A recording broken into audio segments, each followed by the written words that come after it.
Change requires you to keep promises to yourself. Start practicing keeping little promises, and you'll build the strength to keep the big promises. That quote was by Mel Robbins, who is one of the leaders in the personal development space currently. She's well known for her strategy called the 5-second rule, the 5-4-3-2-1 rule, which she used in her life, to help her take action, right? Because for a lot of us, we hesitate, we resist to take action, and for a lot of us, action is where change occurs. All right, but in terms of that quote, and by the way, welcome to day 7, y'all. Day 7, you made it, right? You made it. The reason why I'm sharing this quote, sorry guys, I'm moving something. The reason why I'm sharing this quote is because I know many of you, the 7-day weed-free experiment was just the beginning for many of you, right? And ultimately, what you're looking for is true change. Like, for example, one of the clients I'm working with, and this is common for a lot of people I work with, is they want to have full self-control, and they no longer want to feel enslaved to marijuana, right? Whether they want to quit, whether they want to do it on a moderated basis, they want to make a change, right? They want to go from smoking every day, all the time, anytime they want, for any reason, to a more structured, a more balanced way of using marijuana. But one of the biggest issues, one of the biggest problems I've seen people make, and myself included, is we bite off more than we can chew, right? We say to ourselves, I'm gonna quit for life, yet we can't go a day, right? And so that quote, I'm gonna say it again, change requires you to keep promises to yourself. Start practicing keeping the little promises, and you'll build the strength and the courage and the confidence to keep the big promises, right? So, for some of you, you can say, I'm done, and that's it, right? That's it, you're done. But for a lot of us, we say we want to go a year without weed, and we don't have the experience of keeping smaller promises, right? So the beauty and the power of this 7-day weed-free experiment is that you can take a more manageable chunk and actually complete it, right? And gain a sense of victory from it, right? And so from 7 days, you can make it 8 days, right? If you've gone 7 days, for sure you can go 8 days, right? And if you've gone 7 days, you could probably go 14 days, right? You can go 2 weeks. And then from there, you start to build, but unfortunately, like I said, many of us, we take on more than we can chew from the beginning, and then we set ourselves up for failure, right? Because the promise is too big a lot of times. So anyways, in terms of day 7, congrats. Wow, congrats. I can recall back in my early days where going 7 days felt like a fucking eternity. And it was a damn struggle, a damn fight. Every day was a giant craving, and every day was miserable. But what you've essentially done here is you've said, I'm going to do this, right? And you did it. And there's power in that. There's honor in that. There's integrity in that. There's admiration in that. And I want you to embrace that feeling. Now, in terms of what to do next. What to do next? So I'll just share my plan. My plan is tomorrow I'm going to enjoy an edible, probably about 45 milligrams. I'll probably end up allowing myself to enjoy edibles at will for the weekend. And then from there, my plan is to not do it at all during the week, and then do it again next weekend. And so I'll keep you guys posted on that. I don't intend on sharing any videos of me being stoned. I don't know, I just don't feel like that's helpful for anyone. If anything, I think it might be confusing, and it might influence you to go against your own plans, but hey, that's who knows really. But so for you, what I guess ask yourself the question, what do you want? And if you're really feeling empowered, technically speaking, you can choose any kind of plan you want. The only difference between the plan you want and your ability to execute it is your ability to follow through. Just like in this 7-day weed-free experience, it's a plan. The plan was to go 7 days weed-free. That's the plan, that's our word, that's our bond, and so that's what we did.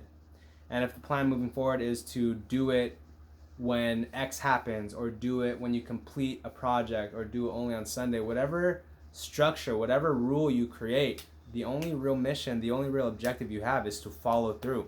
Now, another aspect to this that I want to pose to you, a couple things. Number one, some of you are going to go right back to smoking your old ways. And that's not your intention, right? Your intention is probably I'm gonna do it on the weekends, and so you're gonna smoke, but you already have a history of saying you're gonna do it on the weekends, and you don't do that, right? And then also for many of you, you're gonna smoke again, and you're gonna have cravings to smoke all the time, right? Just because you went 7 days doesn't mean the ideas and the thoughts and the desires to get high are gonna go away, right? That's still something to work on. But your job is to be clear on what you want, right? So if one of your values is clarity of mind, then most likely smoking right when you wake up is probably not a good idea. Maybe smoking at the end of the day might be a good idea, but if you wake up the next day and you're like all cloudy and foggy because you got high last night, well then maybe smoking, when you have stuff to do the next day is not a good idea. My point here is, now that you've gone 7 days weed free, the next step is two things. One, to always follow through on your word as much as you can. And the reason is because if you've used pot in an abusive way, then your word is fickle, right? Meaning a blunt shows up and you're going to smoke it no matter what you told yourself 5 seconds before, right? And so it's very important still in the early stages that you follow through, okay? I think I've said that enough. Now, the second part of this is to now figure out, what are your values? Meaning, do you value discipline? Do you value clarity of mind, freedom? Do you value relaxation? Do you value celebration, right? And so you get to play around with, okay, where and how does marijuana best serve me and my goals and my mission, as well as everyone else around me, right? Because the ultimate goal, put marijuana aside. The ultimate goal, my ultimate goal, at least one of my ultimate goals, is to make sure that I am the best that I can be so that other people can get the best from me possible. Right? They can get the best me possible. And not just so that, oh wow, the best Gabe possible. It's more so that they can get the best possible benefits from me. So that they can have the best quality of life because of how I am. Right? And so if I'm smoking all the time, and I know this about myself, if I'm smoking all the time, if I'm not prioritizing my life, if I'm not pursuing my goals and fulfilling my purpose, and continuing to grow every day, I show up in a way with other people that is not as good as if I were doing all those things. Okay?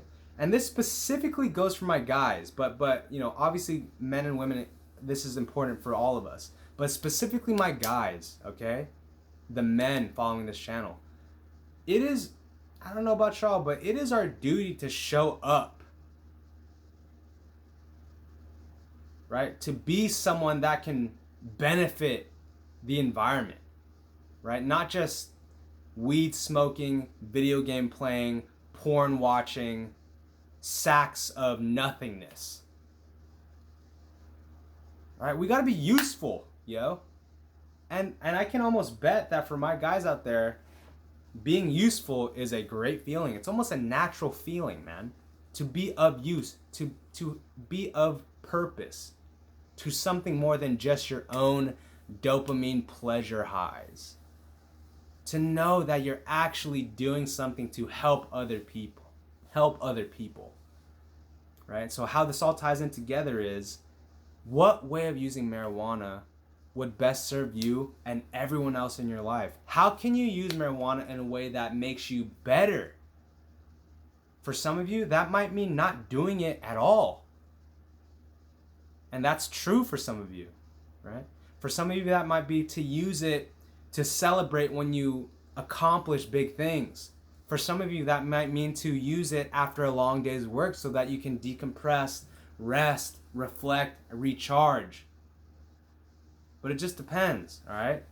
And for some of you, you could, and look, guys, I know that for some of you, it's a dicey game to have marijuana in your life, right? You have hopes and aspirations of being able to use it a certain way, but you can't help but look at your history and be like, man, I don't know. And look, this is where you have to apply your own discretion, okay? Just like I applied my own discretion to my life, you got to do that for yourself. And you got to be honest. And it's possible that you may not have any answers to the questions or to the thoughts I'm posing to you right now. You may not have answers, and that's okay. Hey, if you talked to me like 5 years ago, I would not have any answers to those questions. And the answers that I would have, right, are just some bullshit what I think you want to hear answers, all right? Anyways, so day 7, good stuff. Proud of you. Congrats. Celebrate in some way. But before you decide to smoke again or to consume THC again, really take some time, to at least get some sense of how you want to use marijuana to benefit you moving forward, all right? Whew. All right, guys, that's it. The 7-day weed-free completion experience is done, all right? Obviously, if you're watching this in the morning of day 7, you want to wait till the nighttime, okay? But congrats. In this moment, you are a champion, okay? You are a champion in my eyes, all right? This is no small task. You did it. Congrats. Celebrate. Plan out how you're going to move forward, and then follow through. See you guys in the next videos. I hope this supported you, and until next time, peace.